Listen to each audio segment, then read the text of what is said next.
L'analyse néoclassique permet d'expliquer le chômage et propose des solutions pour le résorber.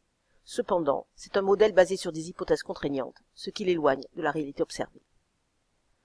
Première hypothèse qui ne correspond pas à la réalité, la transparence. Cette hypothèse signifie que l'information est libre et gratuite.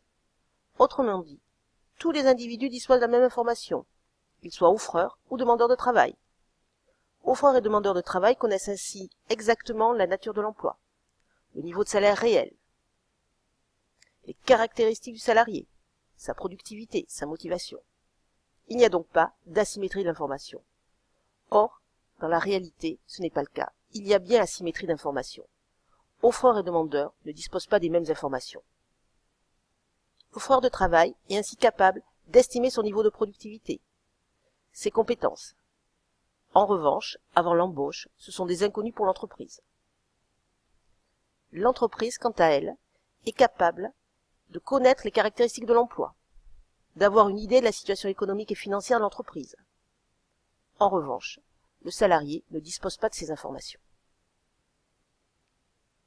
Deuxième hypothèse très restrictive, l'homogénéité du facteur travail. Cette hypothèse considère que tous les salariés ont les mêmes compétences et les mêmes qualifications. Ils sont donc interchangeables. Or, dans la réalité, ce n'est pas le cas. Tous les salariés ne sont pas interchangeables. En effet, un salarié depuis longtemps dans l'entreprise a acquis des compétences. Il connaît le mode de fonctionnement de l'entreprise.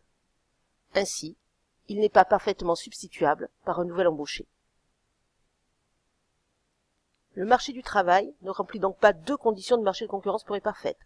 Son mode de fonctionnement réel sera alors différent.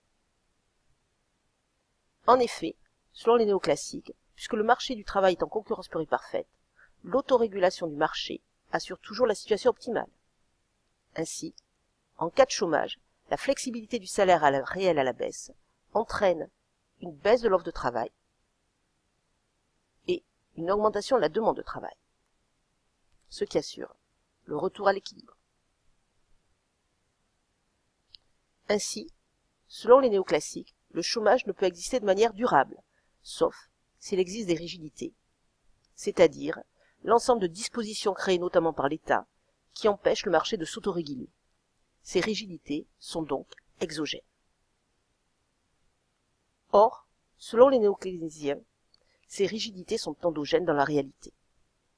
Elles sont créées par les entreprises, car c'est la solution rationnelle qui leur permet d'avoir le maximum de profit dans un contexte où il y a asymétrie d'information et hétérogénéité du travail. Ainsi, l'asymétrie d'information fait que l'entreprise ne connaît pas le niveau de productivité des nouveaux embauchés. La théorie du salaire d'efficience répondra à ce problème. Les asymétries d'information sont aussi pour les salariés. Les salariés ne connaissent pas la situation de l'entreprise. Cela va être la théorie des contrats implicites. L'hétérogénéité du travail fait que les salariés ne sont pas interchangeables. On verra alors la théorie insider-outsider.